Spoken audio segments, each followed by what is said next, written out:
Tonight on Orsini's Uncensored Mind, we talk about me being super thankful to everyone and everything. That's the positive side. Of course, we'll also be dabbling in other pro wrestling topics such as Mauro and Graves. Is there a controversy? Jim Cornette gets in trouble yet again. There's a bunch of poor people on the internet complaining about a replica belt, and why CM Punk not only is not news, but less of a concern of mine than you possibly could ever fathom. A lot to discuss here on episode 117.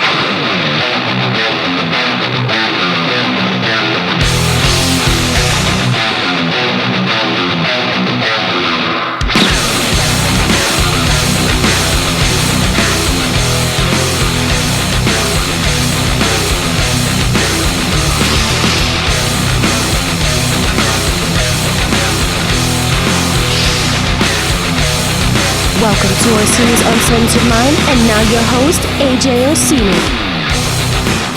How the hell is everybody out here? This is your boy, your main man, your Jackson brother from another mother. This is your host of Orsini's Uncensored Mind. This is AJ Orsini, and I have once again bequeathed unto all of you episode 117. Now, here's the deal, folks. I am in a singing mood. Yes, of course. I am in a pleasurable mood because this was Thanksgiving week. Now, I have struggled with a fluxing weight situation, and this week did not help. As full as we speak, and I'm recording this on Saturday. Thanksgiving was 2 days ago, but leftovers, my God.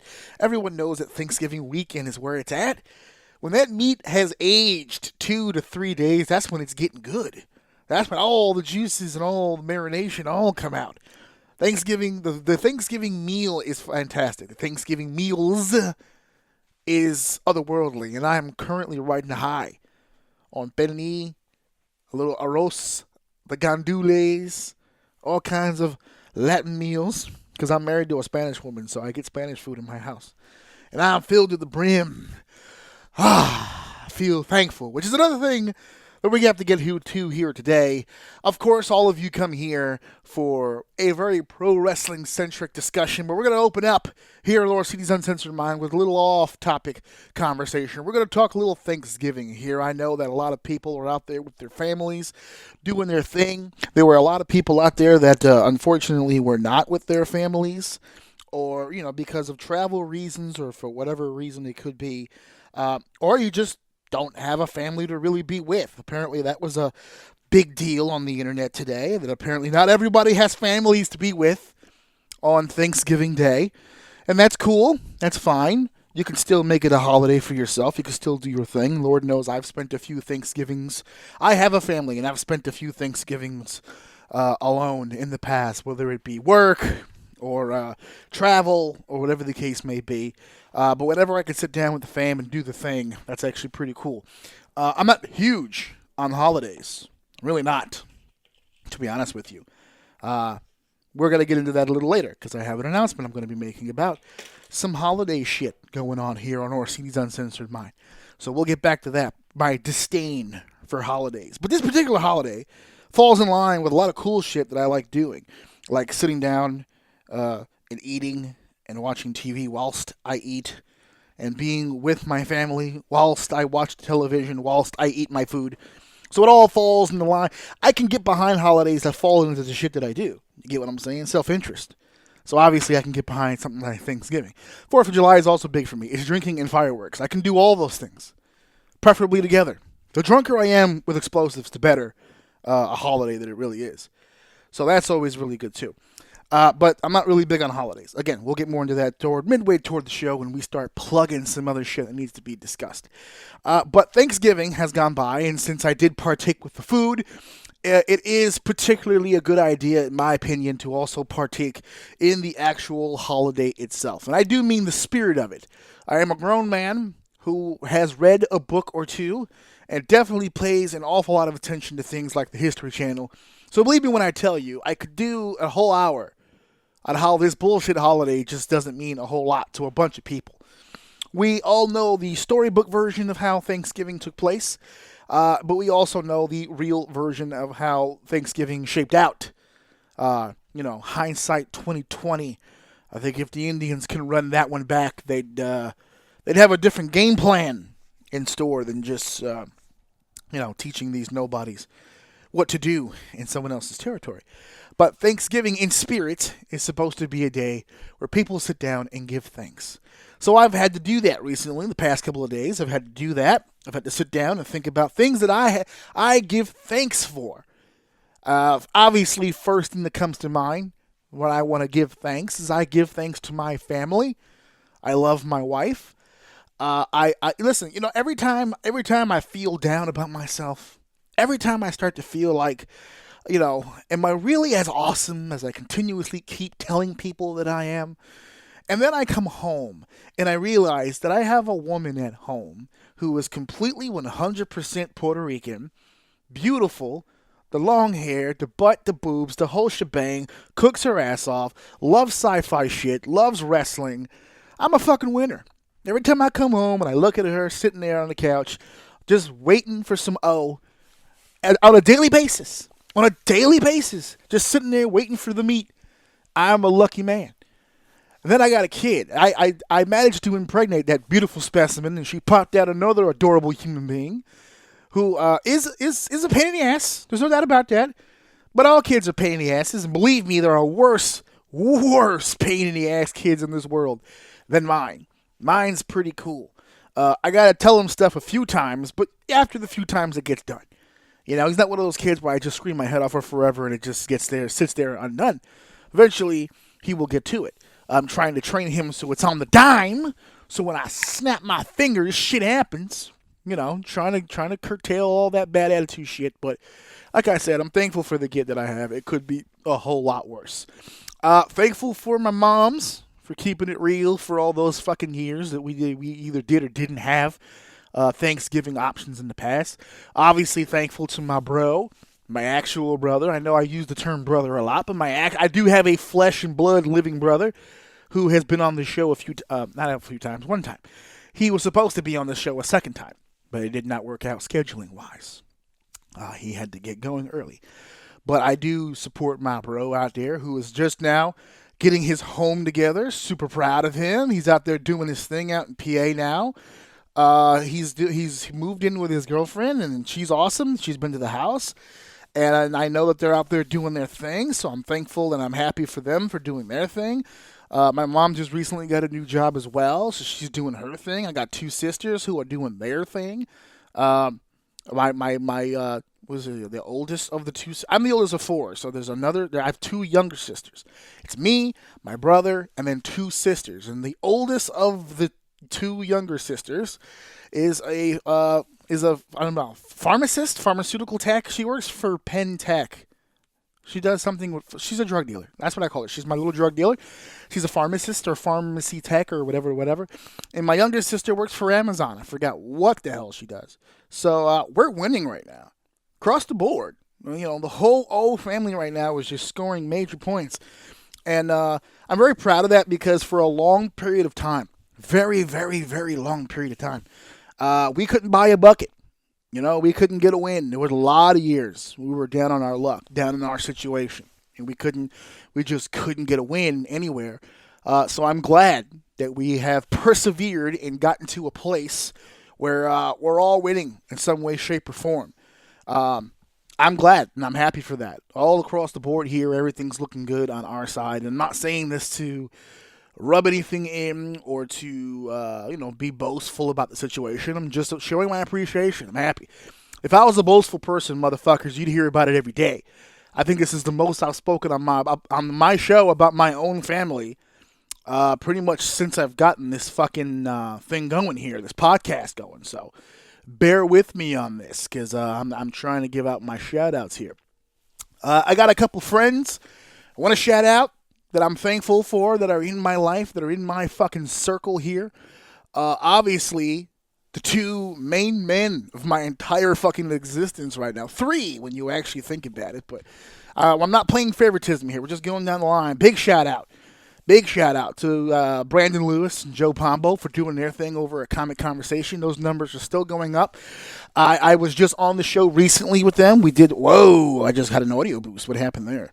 I just hit something on the board by accident. Everything just shot up. Oof. I am thankful for Excedrin because I have a headache now, and there's some Excedrin over here. Fuck me. My whole right eardrum right now is just ringing. Okay.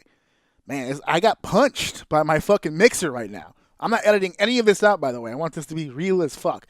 But yeah, my first curse, it took 10 minutes, I think. I got to go back and listen. Anyway, yes, I'm off track. I'm off kilter. I told you, I'm in a great mood right now.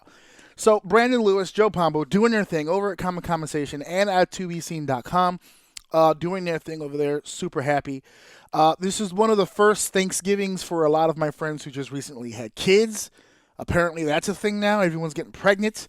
Too many to name. You all know who you are. And thanks for catching up since mine came about 5 years ago. Now everybody wants to get fucking kids. Before I was the loser with a kid. Now everyone's got fucking kids. Those are shout outs there to them. I have some fans, by the way. I have a few fans that I would like to send a shout out to. They're constantly listening to the show and commenting on things and messaging me, sending me messages, and just being really proactive with the whole Orsini's Uncensored Mind thing. Excuse me. Excuse me. So, I just did a Cornette right now. Next, I'm going to start promoting Omaha Steaks on my show for no reason. I don't even get paid by Omaha Steaks. But a few fans out there. First one that comes to mind, because he's in constant contact with me almost all the time, to the point where it gets really annoying, and I want to block him, but I can't because he likes the show. I'm joking, I kid.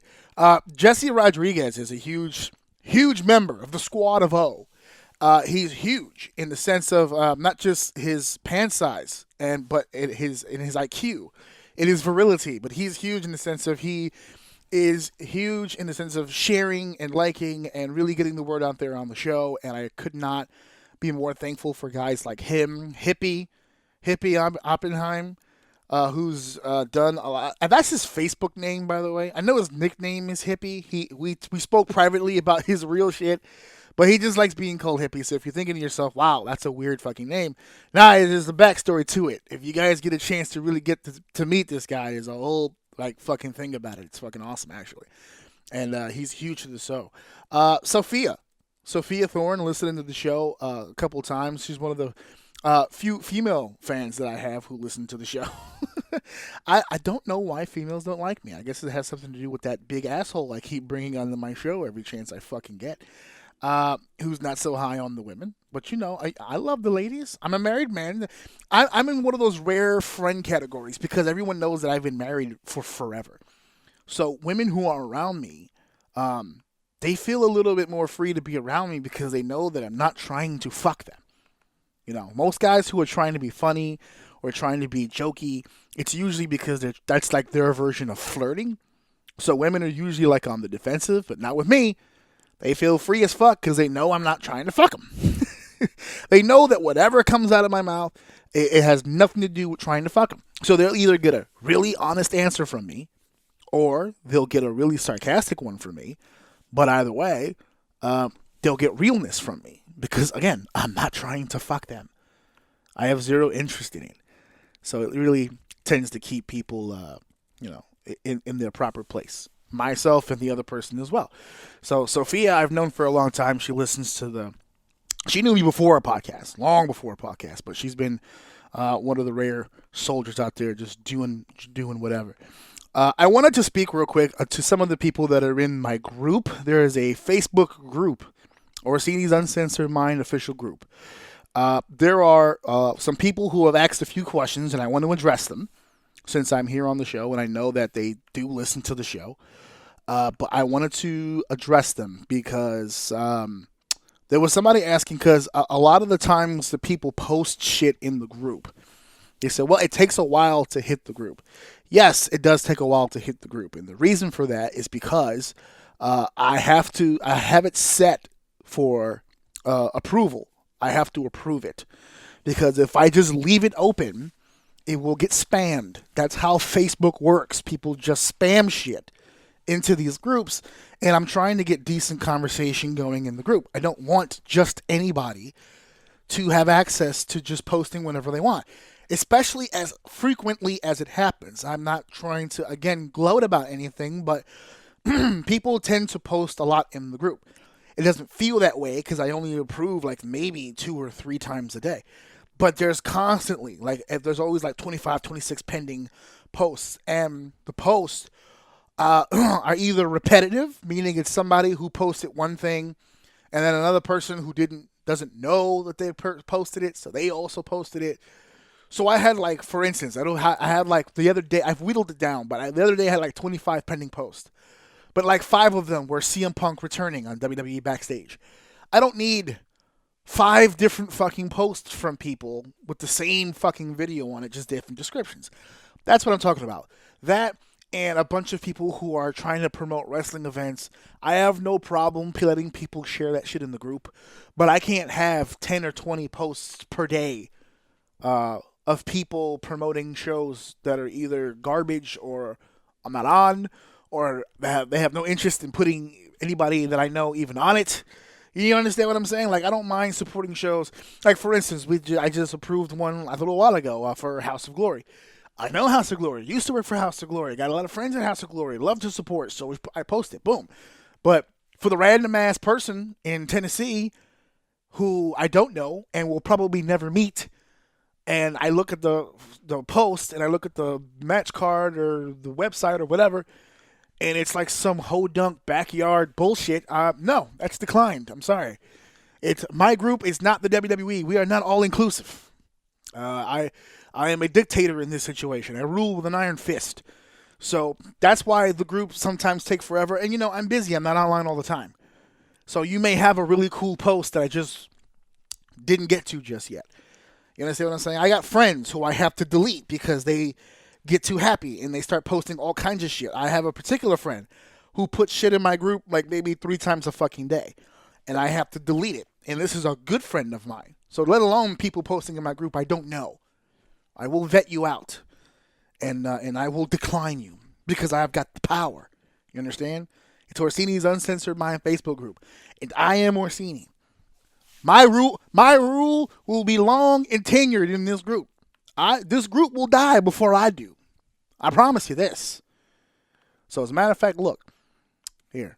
What do we have here? I'm going to give you a sneak peek, a little look inside, audio-wise, because you can't see you, because I'm talking to you.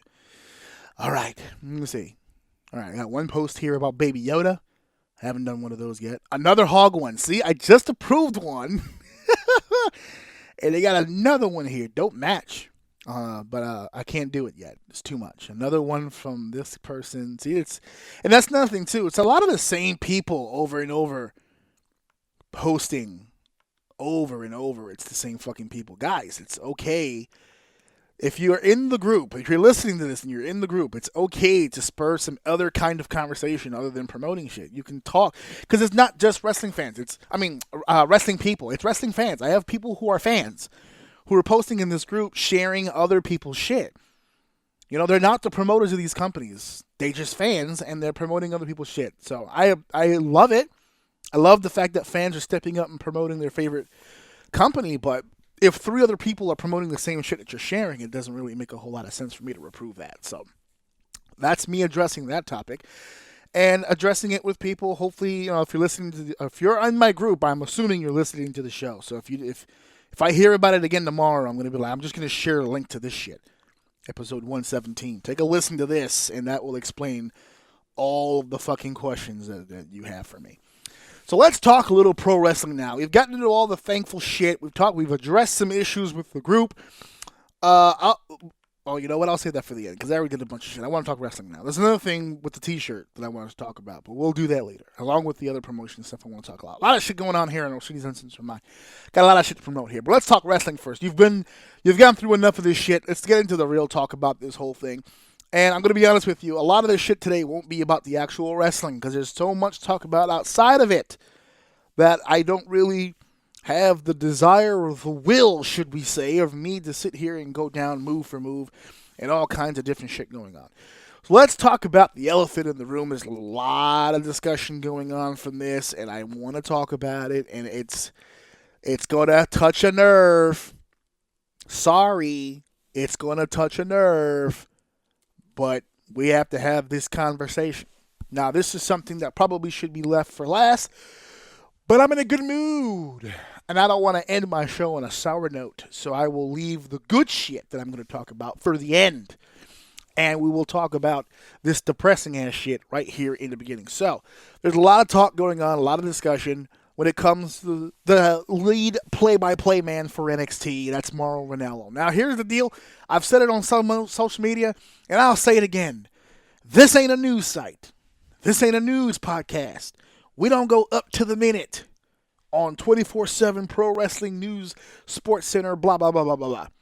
That's not what any of this is. This is a topical conversation that I get on here, on the machine here, and I was talking to this microphone, and we sit here and we has ourselves a conversation. That's it.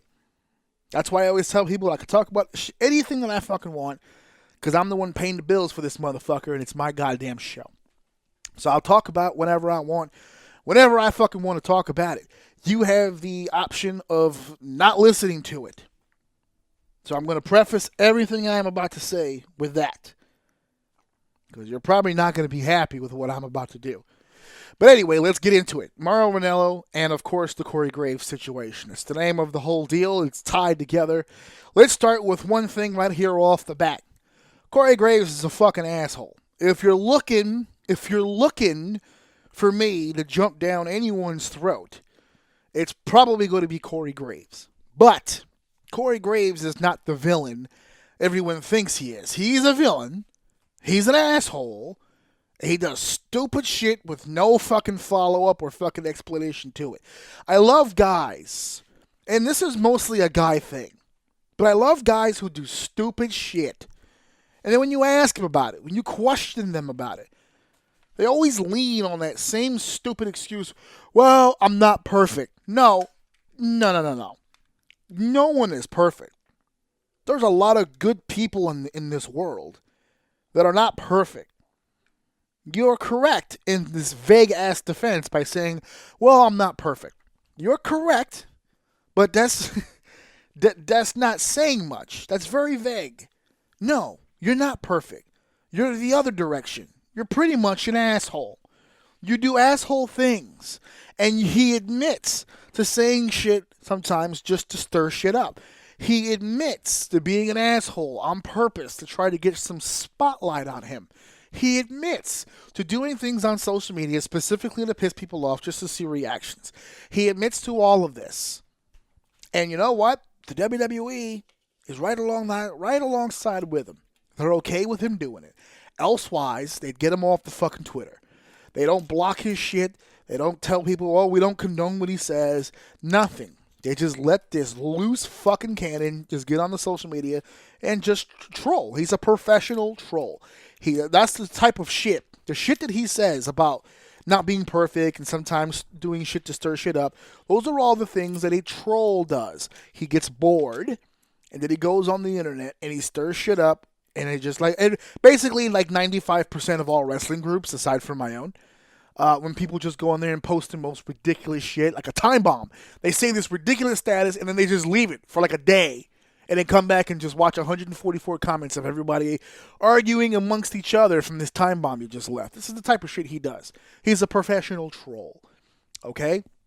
He is a professional troll who did something very, very stupid. Now, it's not as stupid as people would like to leave you to believe, or at least this is, again, my opinion. The shit that he said on Twitter, to me, isn't really that bad. It's not nearly as bad. And that's the thing. It's not nearly as bad as the shit he has said in the past. That's the part that really kills me. Because if you're going to try to tell me that people are like, he was cyberbullying Mauro. I didn't see one fucking iota of cyberbullying. I think what he did was douchey, for real, because what he said on the Twitter, which if you didn't get a chance to see it, it's a very easy Google. I don't have it word for word. I don't have it in front of me because it doesn't fucking matter what he says. But the roundabout thing that he said was that it's hard to tell, but you do have a Hall of Famer and a former Ring of Honor champion also at the commentary table, basically insinuating that Mauro is talking too fucking much. Okay? That is not fucking cyberbullying at all.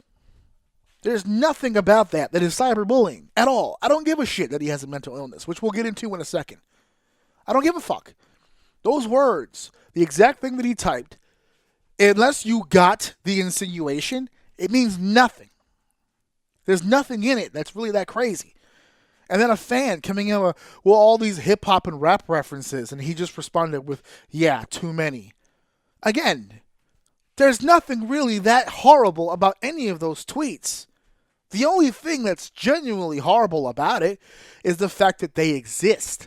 Because if you had legitimate criticism, if you had a legitimate problem with the way that one of your coworkers went about his fucking business, it's a very easy process. Especially since you're scheduled to see him the next fucking day. All you need to do is go to work the next day and tell him how you fucking feel. Now, does it matter how he feels? Not one iota. It doesn't matter at all. Mauro does not answer to Corey Graves. Corey Graves is not Mauro's fucking mentor or teacher or peer for that matter because they're light years apart as far as commentary goes. Okay? He is an asshole. He did a stupid fucking thing. But I really don't believe that he did anything that fucking crazy. As a matter of fact, I don't even think he was that fucking wrong. He just did it in a really stupid fucking way. You see, I'm not as big, and I've said this on the show before, I'm not as big on Mauro as everybody else is. He's a good commentator. Borderline great. But he is over fucking hyped. There are a lot of people that pump his ass up to the umph degree. Like he's the greatest fucking... Mind you, he's been doing broadcast sports for a long time. But all of a sudden now he wanders into a pro wrestling company and he's the greatest fucking announcer since fucking Heenan and Massa. Stop. He's good. But as Corey stated, I agree. He does too much. He tries so hard to impress you. He tries so hard to pop you on things. His references. Sometimes, I'm not going to front, sometimes he'll hit it right on the money and I'll giggle. That's awesome. But for every one, haha, there's like 3, stop. And the rap references. He does it all the time. That is taster's choice. You either like that kind of shit or you don't. A majority of people do. That's fine. I don't. So I'm going to be honest with you. I didn't think Corey was that out of pocket with his fucking comments. And all these people, well, Nigel's a big boy. Beth is a big girl. If they want to talk more, just talk more. That's not how this works. For everybody who's like, well, you don't know how mental health works. Well, you don't know how commentary works. Okay? Mauro, for the most part, is supposed to do most of the talking. He is the lead play-by-play guy. He is supposed to lead the charge. But for all these people where they're like, well, he's supposed to talk the most. He's the play-by-play guy. Wrong. He's not supposed to do anything. He is supposed to lead the broadcast. If that means he talks more, then sure, fine. If he's in there with an inexperienced guy or a younger guy and he needs to dominate the conversation so the flow of the conversation stays put, then yes. If he's in there with an experienced announcer, then maybe you would try to talk even. If you are in there with 2 experienced commentators, which he's not, because Beth is not that experienced, and Nigel is, but not nearly as long as Mauro. Nigel is, but Beth is coming along. So yes, under normal circumstances, Mauro would talk probably just a little bit more than average. But the goal of a play-by-play announcer is to give you the feel that he's not talking the most. It's like when they say referees. If you never noticed the referee during the course of a match, then he did his job. That's a good ref. A good ref is a ref you pay 0 attention to. He's just in the right spots at the right time, and he makes the match flow very, very well. That is what a commentator is supposed to do. I would know. I've been doing it for years. Even if a play-by-play guy is talking an immense amount of time, it's supposed to be done in a way where it does not feel like it is. So when people start to feel like you're talking too much, chances are you're talking too much. Mauro doesn't feed as often as he should, in my opinion. And what the fuck does my opinion mean? Not a whole lot. I'm sure, especially when it comes to him. But still, it is the opinion. Beth is coming along. If they're not feeding to Beth or if they're not feeding into Nigel because they want Mauro to speak more, then that's different, which is very possible. It's a very possible scenario. Someone could be in Mauro's ear saying to him, lead this broadcast. She just said something stupid, or he just said something stupid. Cover it up, or whatever the case may be. Whatever they're feeding him in the headset. Mauro, set this up. Mauro, feed to this. Mauro, do that. If they're letting him lead and they're asking him to do this, it's a completely different ballgame. But if it is up for grabs and Mauro is just yakking, then Corey's not fucking wrong. Which brings us to the elephant in the room.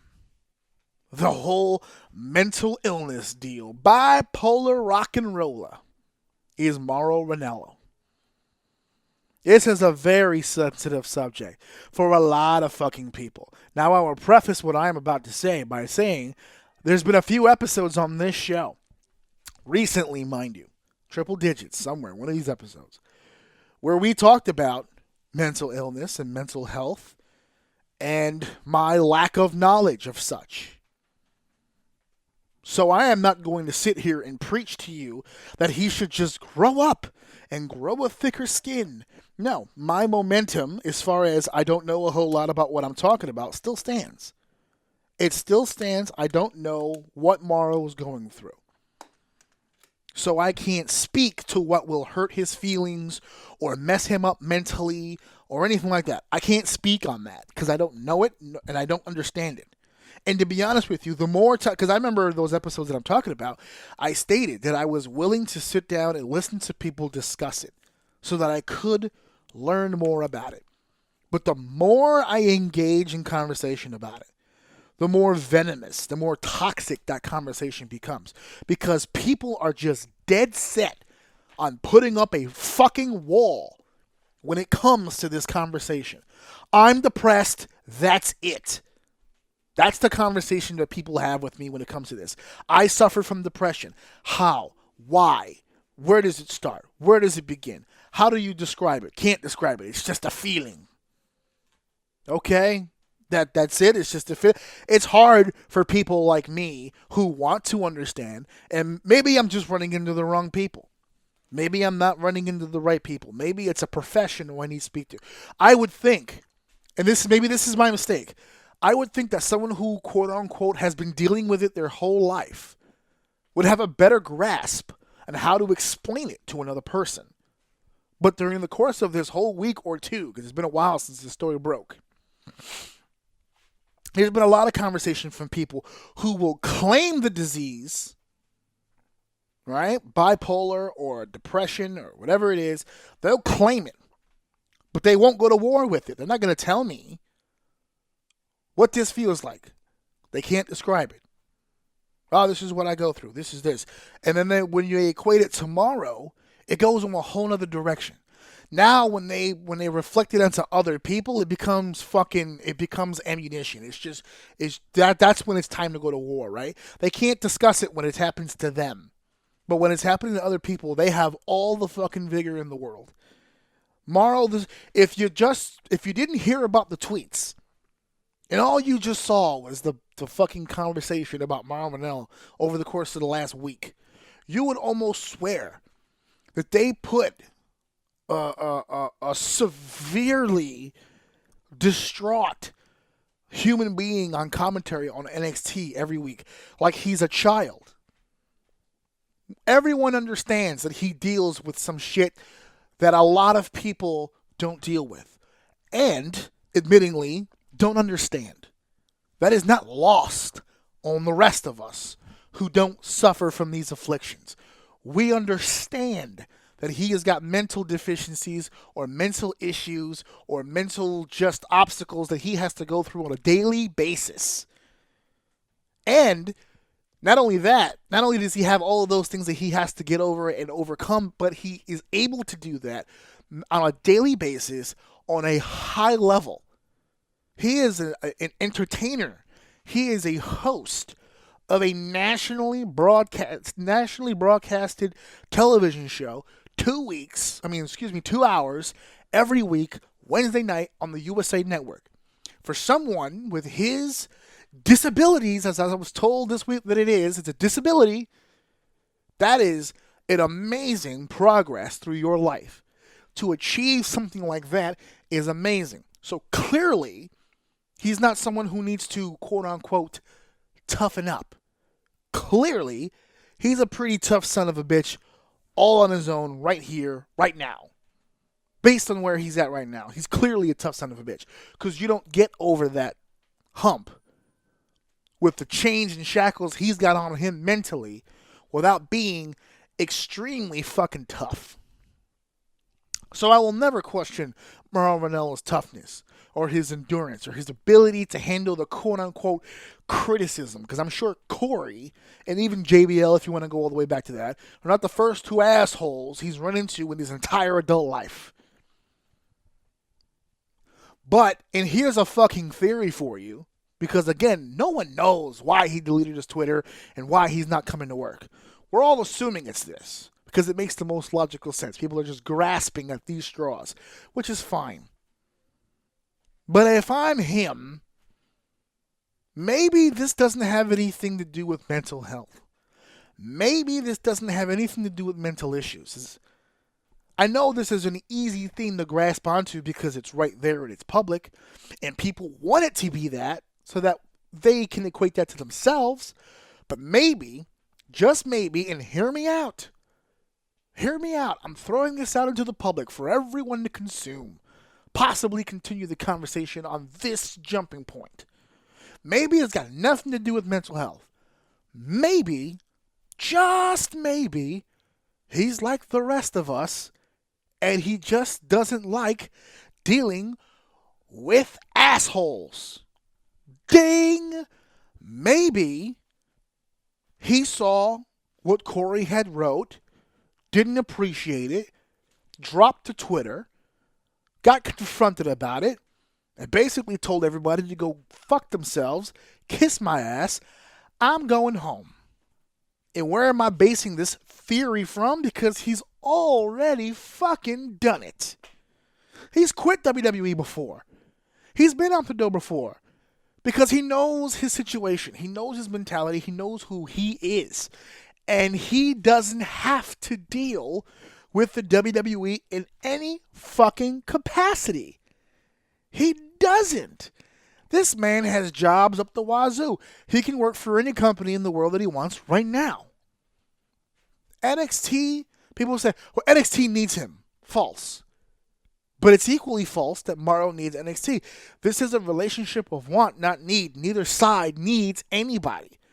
And maybe Mauro's not in a bad place. Maybe his mental faculties are not all over the place. Maybe he's just sick of this shit.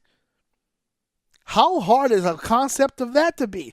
Just because he doesn't have that thing in him that makes him sit here and go, oh, I just want to be one of the boys. He's saying to himself, fuck this guy, fuck this company, I'm going home, and when I feel like coming back, I will be back. Why is that so far-fetched a fucking idea?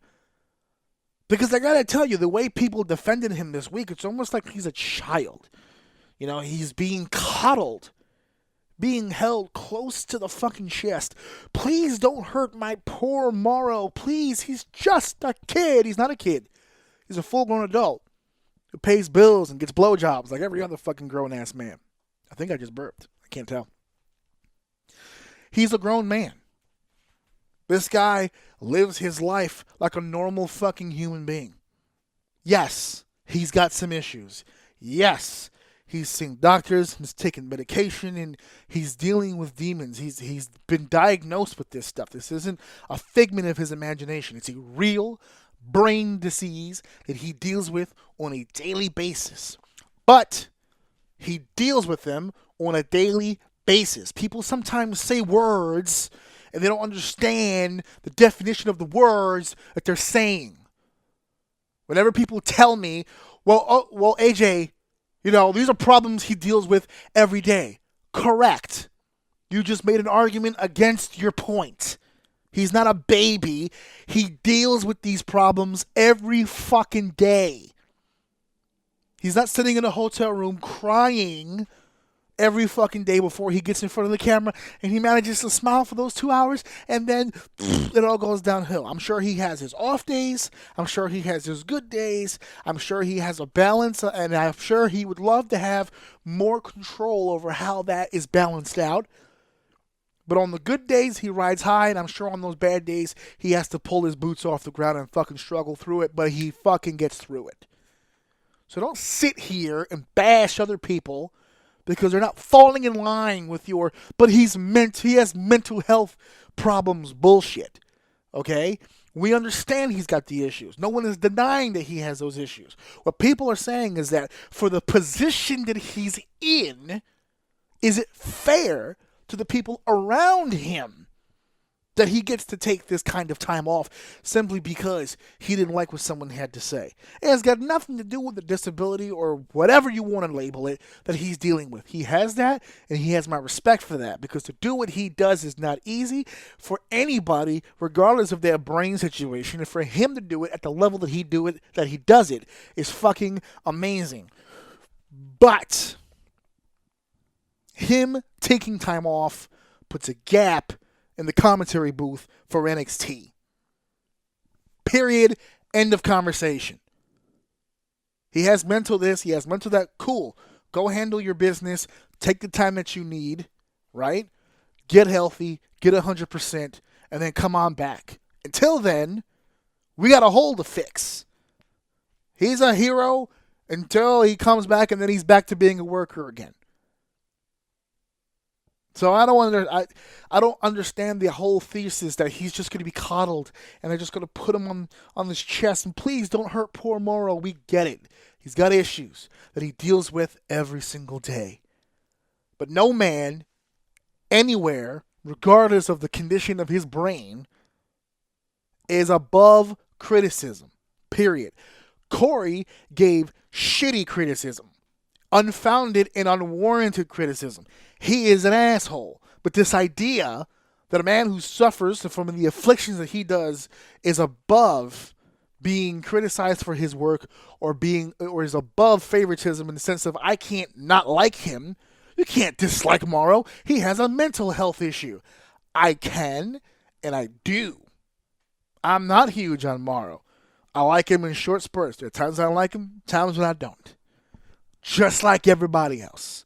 No special treatment at all whatsoever. I treat the man and I respect the man for who he is. He's a hell of a commentator, and when he's ready to come back, he should be plugged immediately back into his spot. As far as I'm concerned, that is his spot. But if he's going to take the time that he needs to do what he has to do, then the WWE has to take the time to fill that spot. And if it just so happens that the guy they fill that spot with is better, minus the issues, I don't want to hear any crying about Mauro being released or Mauro choosing a different job, whatever it is, because it's got nothing to do with mental health. It's got all to do with who gets the job done. Period and end of conversation. That's it. You want me to respect him as the person and not think about his mental illness? Then that's how I do it. Any man or woman in that position who would leave by choice, you're leaving that spot open for someone else to grab. Period. Well, he was off dealing with mental health issues. He shouldn't lose his job. Yes, he could if the person they replace him with is legitimately better. And if you're hearing this going, well, who's better than Mauro? A lot of people. There are a lot of talented people in this world. No one is the best at anything. You're always going to find someone better than you at something. Mauro's not God. He's just another guy with a lot of energy who can tell a story when he wants to, when he's not too busy yelling for himself. And we can get to that point when we get to that point. And I went longer with that story than I thought, but this is something that's been fucking with me all week. All week. There's another thing fucking with me, and this is some recent news. I think this shit just came out literally today, now that I'm thinking about it. It was all over my Facebook, so I figure I'd mention it. But Bray Wyatt, the WWE Universal Champion, has got some new merch. Some new merch that all the folks are talking about right now. And That new merch is a brand new belt. Now, we have heard people talking about the possibility of the WWE releasing a new belt for Bray Wyatt. There was talk about a week or so. I'm not about like right around the time when he won, actually. Pretty almost immediately.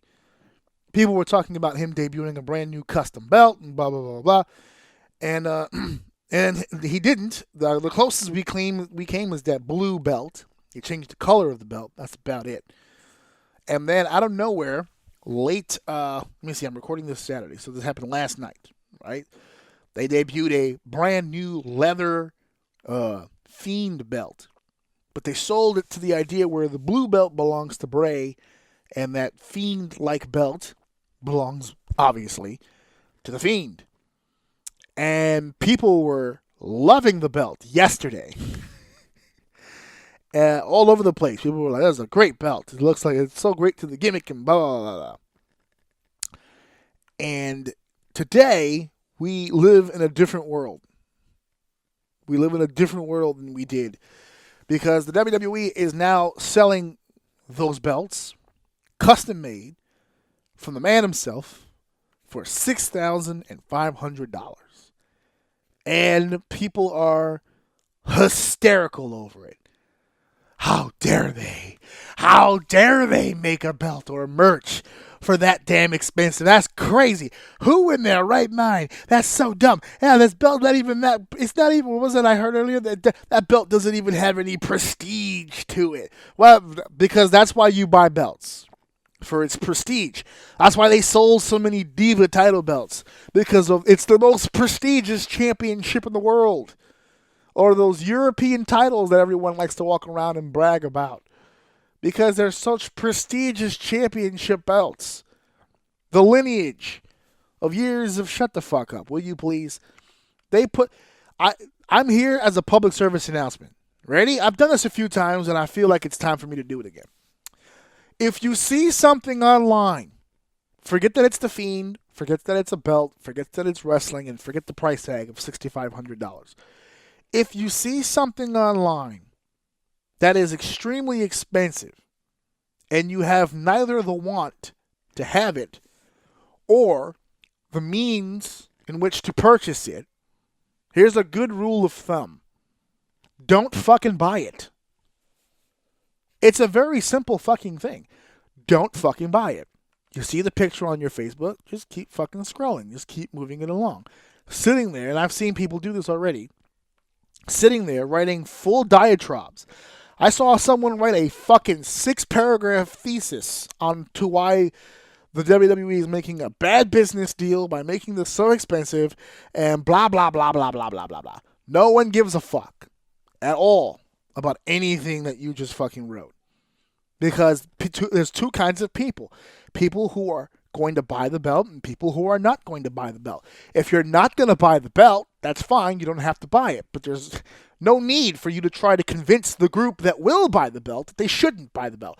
If you've got $6,500 just lying around that you can give to the WWE for a belt that's not even a real belt except for the fact that it has actual belt buckle and strap on the side, but it's not a real belt in the sense of he'll be defending it or anything like that. Like it's just a custom deal to work with the gimmick.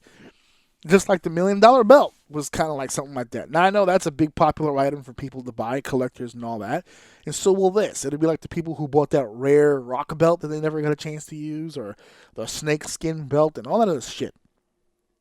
If you can't afford the belt, don't buy the fucking belt. I don't understand why the fuck that's so goddamn hard to figure out. If you're gonna buy the belt, buy it. If you're not gonna buy the belt, shut the fuck up about the belt.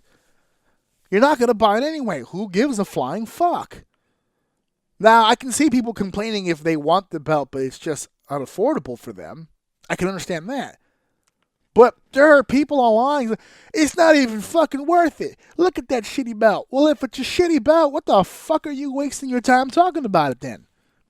And I know you're probably saying, oh, there's just trolls. You know how that goes on the internet. But still, it just doesn't make any fucking sense. It doesn't make any logical sense. I actually saw one the other day. With business decisions like this, WWE will be out of business in no time. You guys, again, with this, WWE is going out of business. There is not a fucking chance that the WWE goes out of business because a Bray Wyatt merch belt put him under the fucking table. Will you fucking grab some fucking reality, please? Christ almighty. $6,500, folks. If you've got it, you've got it. If you don't, then fucking that's it. You don't.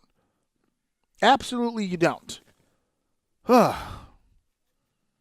More news on the other side. And I'm not going to spend too much time on this because I spent so much time on Mauro Graves, but this kind of falls in line with that shit too.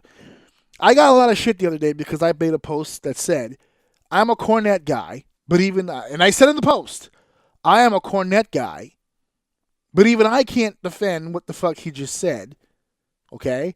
Even if he didn't resign, which is what he did, he quit, he should have been fired anyway. Now, I never went into full detail as to why that was. That was just a blanket statement that I made. Someone decided to take me to task for it, and actually told me, if you heard what he said and you're still a Cornette guy, then go fuck yourself. So I proceeded to go into the bathroom and put my hand on myself, and I fucked myself because, yeah, I'm still a fucking Cornette guy. And the reason I'm a Cornette guy is because I will never, ever turn my back on a historian like that.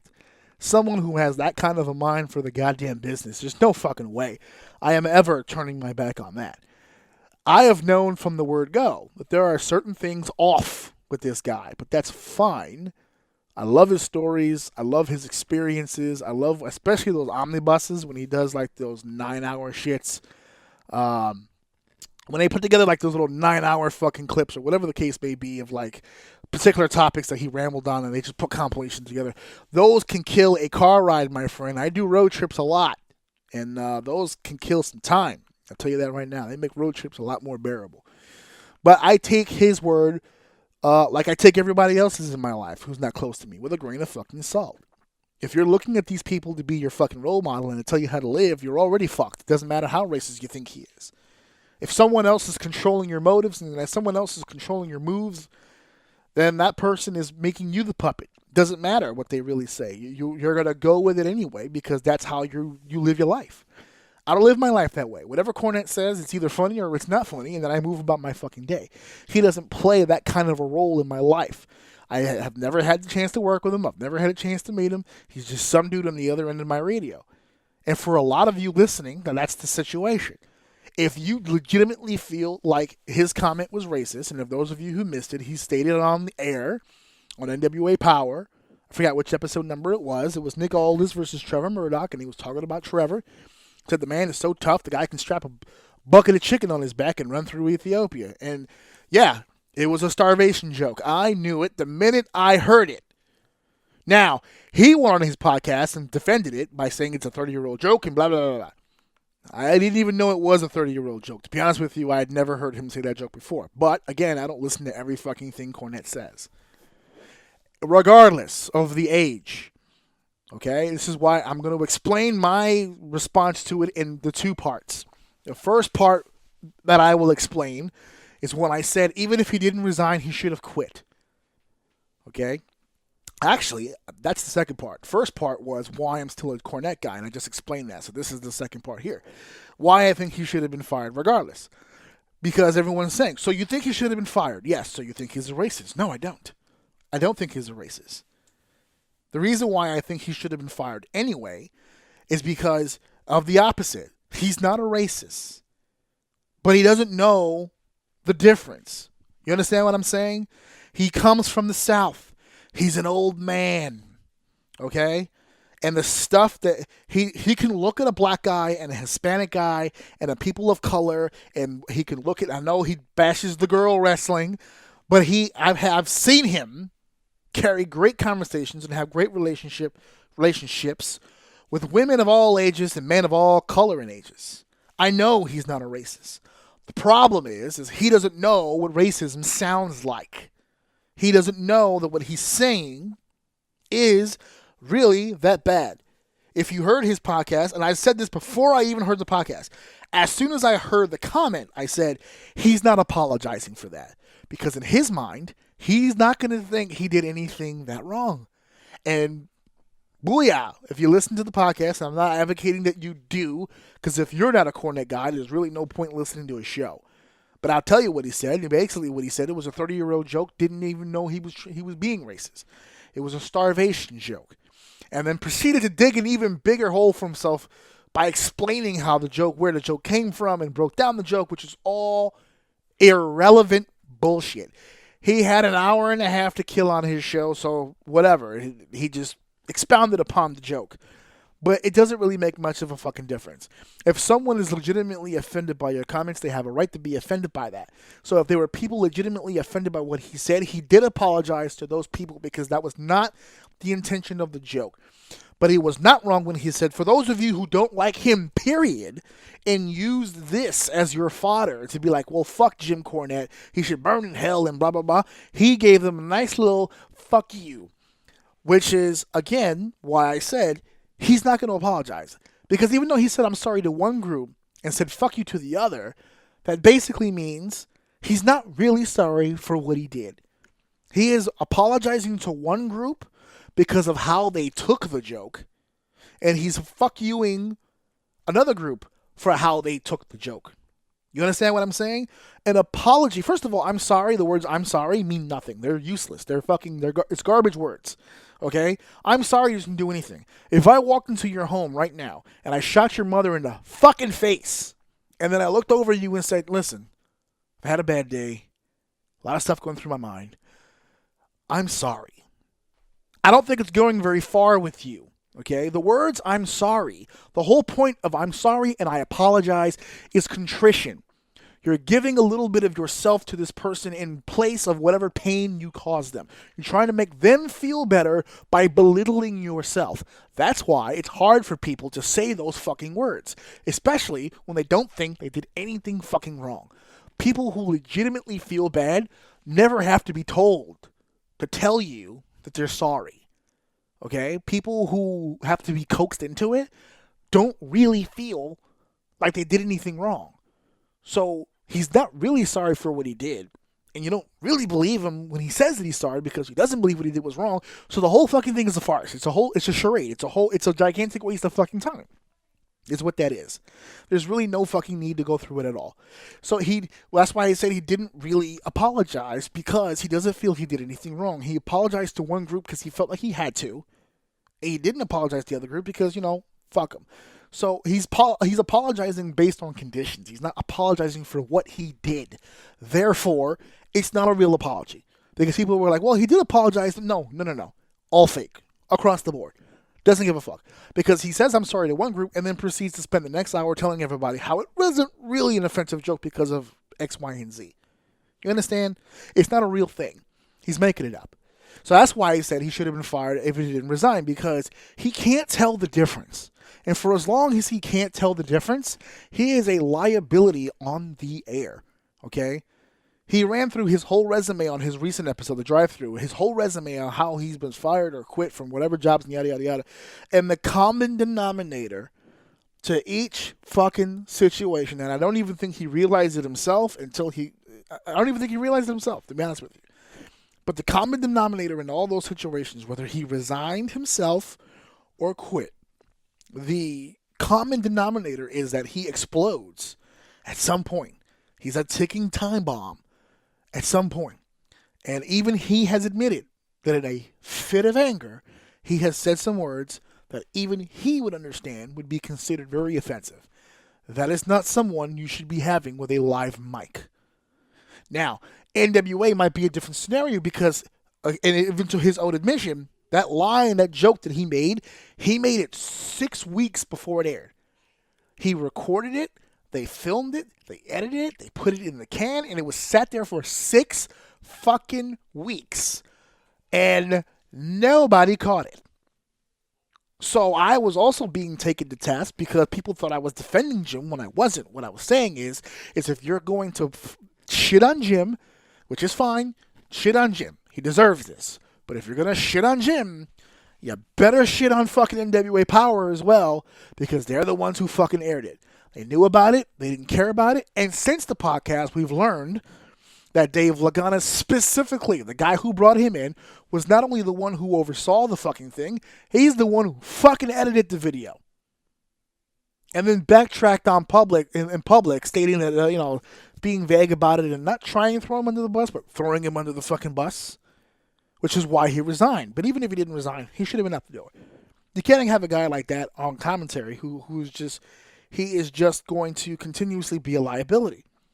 And he said himself on his own podcast, I don't really see myself doing anything else. That's fine. We don't need you to do anything else. The days of the wrestling business needing Jim Cornette behind a camera or on a microphone are over. He is a fantastic ambassador. He is a fantastic historian. He needs to be enshrined, as far as I'm concerned, based on wrestling knowledge alone. Active in the business, it's over. It is done. And he says it himself. My career's been over since 2012. No, it hasn't, Jim. That's a lie. That's a lie. You have not been You've not been out of the business since 2012 because you ran down a whole litany of jobs that you've taken since 2012, which would put you out of the retirement conversation. None of them were full-time work, but you've worked consistently enough through some very notable companies, by the way, putting over a whole new generation of talent. So please, for the love of God, don't tell us, okay? Do not tell us that your career has been over since 2012, because it hasn't, okay? I love Jim Cornette. I love listening to him. But even I understand he can be full of shit. Everyone can be full of shit. So you have to learn from that. Okay? One other thing that I want to address before I get out of here, because now we're running short on time here.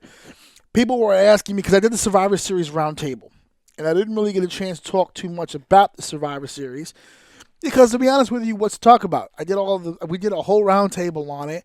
I'm not going to break it down match by match, you know. There's not really much to talk about as far as Survivor Series went. It had a mission statement. You can tell it right from War Games. NXT won out. There wasn't really much to discuss about that. I don't really do much post stuff because, I mean, what's the fun in that? The only way to do a post review on something is to go match by match and really break it down. And on occasion, I have done it, but I don't make a habit of it. And Survivor Series is not going to be one of those shows. It was a good show. All the people are like, what a horrible pay-per-view. They're retarded. They're done. They're dumb. I don't understand how anybody could look at that pay-per-view and go, yeah, what a shitty show. That was a really good show. I enjoyed it. And I know a lot of people that enjoyed it, and that's all that really matters. They did a good job of building a whole slew of new stars. I will say this about Survivor Series weekend as a whole. I really believe the MVP, the one person that came out of TakeOver and Survivor Series, just totally standing out to me. Rhea Ripley is my new number one favorite right now in the WWE. Rhea Ripley right now is tops. A lot of people came out of that weekend shining, a lot. So it was hard to pick one. But when you think about it, because we were talking about it, I saw the Wednesday show when Rhea Ripley and Shayna Baszler had their little stare down. That match, if you think about it, is a main event on any fucking show that it's on. Baszler and Rhea Ripley. That match is going to be amazing, and the promo package is ridiculous because Baszler's been champion for forever. And Rhea Ripley, between the course of Saturday and Sunday, all right, she beat 4 opponents at the War Games. She beat 2 teams of 5. That's 10. She beat 14 women. 14 women in 2 nights. And Baszler beat the 2 top champions in 1 night. Okay? So these 2 right now are on a collision course. That's going to be great. Rhea Ripley, to me, was the main event. You know, the whole effing show for that whole fucking weekend. Rhea Ripley's, right now, she is the perfect package. She's got a look. She's got an entrance. She's got promo. She's got in-ring. She can do it all. She is the package right now. If you're looking for someone for Becky to drop that ball to or to program against at some point, this is it. Rhea Ripley, and I know they had that match NXT recently, but it was a cold match. There wasn't really a whole lot of build-up to that. It was just thrown together, and it could have been a lot better, and it will be a lot better over time. It's going to be a lot better, and I can't wait for that collision at some point, and that's going to be great. So I didn't really have too much on Survivor Series. Another thing that I was asked about, and we dabbled about it a little bit on the roundtable with CM Punk. I said it there briefly, and I'll say it now again, about his return at Backstage. It's not news. Not to me, it's not. I'm not a news site. I don't have to report that he's back in some capacity, in spite of the fact that he's with Fox and blah blah blah blah blah. Not a lot going there for me. I don't really care. I could have him as a wrestler. I could not. But if all he's gonna do is talk shit on WWE backstage, I'm good. I've heard him talk shit before. That doesn't impress me. I'm not gonna sit here and be wowed by his ability to speak. And I know that he can speak already. I want to see him program. I want to see him work against the talent. I want to see him get a talent over. Even if he's not wrestling, that's fine. I just want to see him get a guy over, get some talent over, help the company, because he could be a huge help. And I want him to be a huge help, but not from the sideline. So if he wants to get a huge paycheck, which I'm sure he's getting, at least 6 figures to be on that show. And if that's how he wants to make his money, all power to him. But I don't need to talk about him, to be honest with you, because it's not news to me. Him sitting across from Renee Young, repeating the same reverberated garbage he has been saying on the news media for the last 6 years, means fucking nothing to me. I need to see him do something. Again, he doesn't need to be in the ring. If he doesn't want to wrestle, that's fine. I don't need him to wrestle. But he's got a lot of talent, a lot of tools. He can get some fuckers over. And also, I need him backstage politicking again, because a lot of shit got done when he was politicking backstage. All right, a lot of shit got done. So I'm looking forward to the idea of him trying to pull some strings, get some fucking people over. That's what I want. That's what I want to fucking see. I want to see him get some fucking people over. Okay, when he starts doing that, you call me. I mean the minute he starts putting people over and getting talent over, you call me ASAP. Please do that so that I can see, this guy doing the work that I really feel like he was meant to do. Because that's what he's really meant to do in my mind, is just get people over. So not much on that end, but But when he starts being incorporated more into what he should be doing, then we'll speak more on him. So I'm going to end this show now with a little bit of positivity here. I'm going to bring this shit up over here. Where the fuck did that go? I need the calendar. Here it is. All right. So, like I said at the beginning of the show, I'm not huge on holidays, right? I actually think holidays are pretty, depending on the holiday, pretty fucking stupid. The holiday I hate the most, and if there's anybody really close to me listening to me, they're probably rolling their eyes because they get promos about it. I shoot promos about this shit all the time. Celebrating your birthday is the worst. It's the stupidest fucking thing I've ever seen in my entire fucking life. Dumb beyond belief. I don't understand the process of any of this, really. Celebrating your birthday, yada, yada, yada. It's dumb. And one of the ones that I hate the most is Christmas. I hate Christmas. It's just the idea of it. Just the buying people shit and all the yada, yada, yada, yada.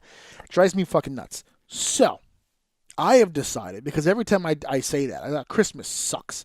I hate Christmas, right? Bahumbug. That's me. I'm Bahumbug. I was the only guy in class that I can remember rooting for the Grinch. I hated this shit, right? I was rooting for him. I said, this guy's got a good idea on paper. We just need to see him execute. We'll be all right. But I'm not big on it. So I've had kind of a turnaround. Not in the sense that I would like to start, celebrating Christmas or whatnot, or whatever the case. Because I do celebrate with my family, but that's more of my wife thing. My wife likes doing it, so there, in fact, now I do it. But one of the biggest things that we talked about was trying to wrap my head around being more positive toward the holiday, right? Being more positive. I was positive for Thanksgiving, as you can tell at the beginning, until I got all negative on the show. But I was positive at the beginning. I had a good Thanksgiving. So I have decided I'm going to go all the way. I want to try to show the universe, the Orsini universe, my love for everyone else's favorite holiday. So I've decided to do something very interesting, and I mentioned this on the show before, but I've got more information. I have decided that we're going to have a Christmas special. That's right. We're going to do a Christmas special. I'm going to have guests. We're going to sing songs. We're going to have some eggnog. It's going to be full fucking Christmas here on Orsini's Uncensored Mind. And we're calling the event, because I think we called it an extravaganza. It was a working title. We're calling this Orsini's Uncensored Mind Christmas as Fuck Special. That's right. Xmas as fuck. Actually, I like Xmas better. Xmas as fuck.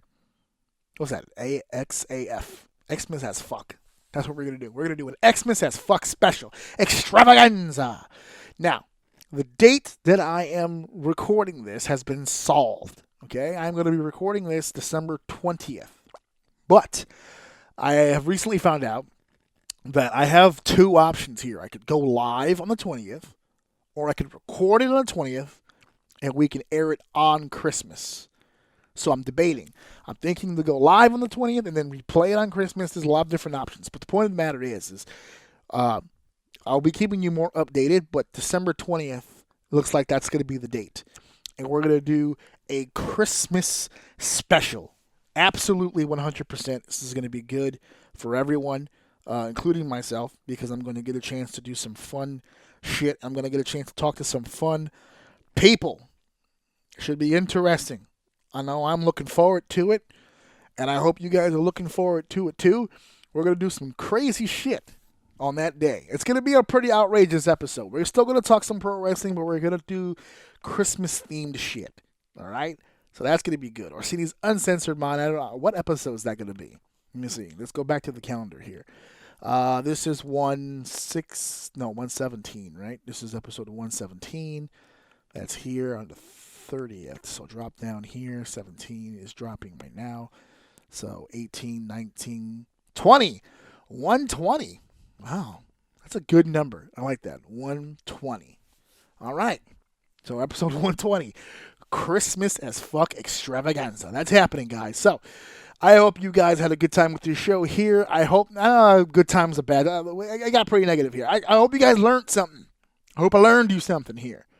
All right? Think about some of this shit. I'm telling you. Just think about it. All right? Until then, thank you for listening. Thank you for downloading. Thank you for sharing. And, of course, thank you for enjoying episode 119.